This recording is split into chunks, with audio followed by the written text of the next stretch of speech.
On the latest episode of his podcast Impulsive, Logan Paul recently interviewed WWE Hall of Famer and executive Triple H. The interview came a week after Triple H made wrestling news headlines with the announcement that he'd be the new head of creative for WWE. After Vince McMahon vacated the position upon his shocking retirement, Logan Paul and Triple H had an insightful conversation where the game shares its thoughts on a number of topics, including talent recruitment, his previous rivalries with the likes of The Rock, and the difference between WWE and other combat sports such as boxing. And throughout the conversation, Triple H dropped a number of interesting facts and thoughts from both his Hall of Fame career and his post as WWE executive. Welcome to Sports Entertainment, and today we look at 5 things we learned from the Triple H from his interview with Logan Paul. But before that, be sure to click that subscribe button so you can stay in the loop with all the great content. And if you enjoyed this video, don't forget to click on the thumbs up icon down below. Now let's get to it. We told you that we could feel the whole hell was gonna break loose here tonight. Don't tell me!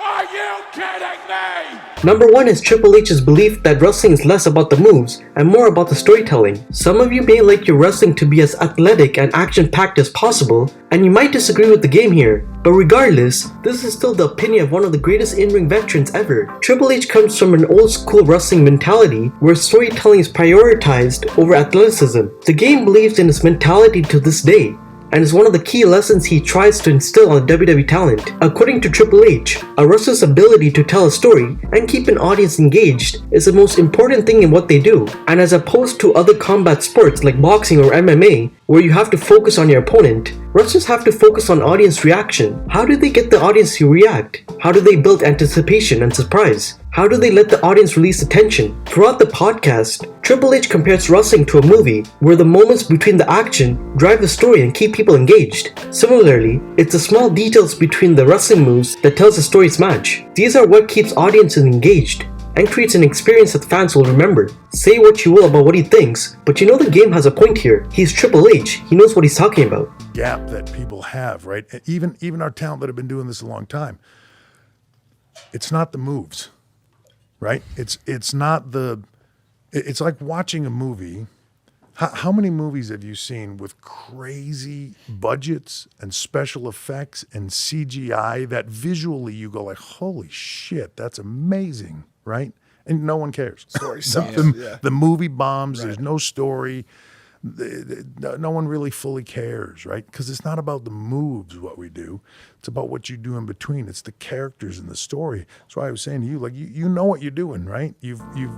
Number 2. Razor Ramon taught Triple H the in-betweens during a match that told a great story. When asked by Logan Paul how he perfected in-ring storytelling, Triple H brought up the names of Shawn Michaels, Bret Hart, 1-2-3 Kid, and Diesel. The game singles out the late great Scott Hall, aka Razor Ramon, as a mentor to him, who taught him how to slow things down. Triple H went on to share a couple of anecdotes with Logan Paul involving Razor. The bad guy would scold the game whenever he refused to stay down after taking a big move. And when Triple H finally heard Razor's advice, he noticed that the crowd bubbled with anticipation. He finally got the crowd to react. This proves once again why Scott Hall is one of the most underrated guys in the business. The bad guy knows how to make a crowd react, whether it's through his natural oozing charisma or his in-ring psychology. Number 3. Triple H accidentally knocked out Kurt Angle at SummerSlam 2000. This is one of the funniest stories Triple H shared with Logan Paul in the podcast. SummerSlam 2000 featured a triple threat match between Triple H, The Rock, and Kurt Angle for the WWF Championship. Angle was eventually carted off on a stretcher,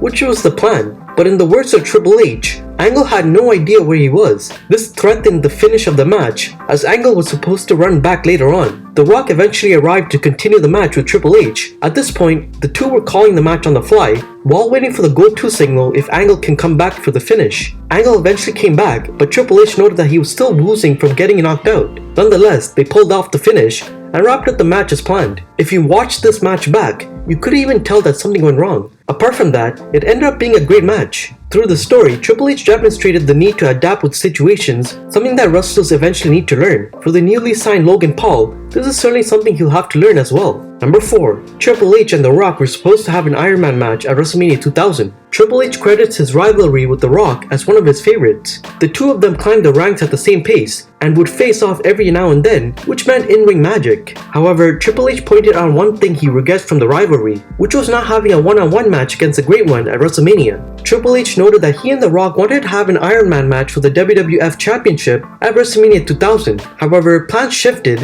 and what we got instead was a fatal four-way for the title, which included Big Show and a recently retired Mick Foley. The two would have their Iron Man match a couple months later. Yup, that's the same match where The Undertaker debuted as the American Badass. Triple H would note that The Rock approached him for the one-on-one WrestleMania match they never had a few years back. And this was seen during a segment on SmackDown 2014, where Triple H and The Rock discussed their history together. However, scheduling conflicts prevented the match from happening, and as we all know, Triple H has officially retired this year, ruling out any chance of that match ever happening. And number 5 is Big E's surprising involvement in WWE's talent recruitment. If you didn't pay enough attention during the podcast, you probably missed this out. Triple H mentioned this in passing while telling Logan Paul about how WWE recruits new talent. Apparently, former WWE champion Big E is contributing to the company in another way while healing from a neck injury he sustained earlier this year. Big E has been working with Triple H to help recruit college athletes as prospect WWE talent. In an interview with TMZ he did just last month, Big E mentioned that the game invited him to oversee a WWE tryout for college athletes a few days before SummerSlam. While we do miss Big E, it's great to know that he's able to help WWE outside of the ring, and the fact that Triple H invited him shows that the game welcomes working with talent in a different and closer capacity, and that's 5 things we learned from Triple H from his interview with Logan Paul. Thanks for watching. If you haven't enjoyed this video, leave us with a thumbs up, and don't forget to hit the subscribe button for more great content. Until next time.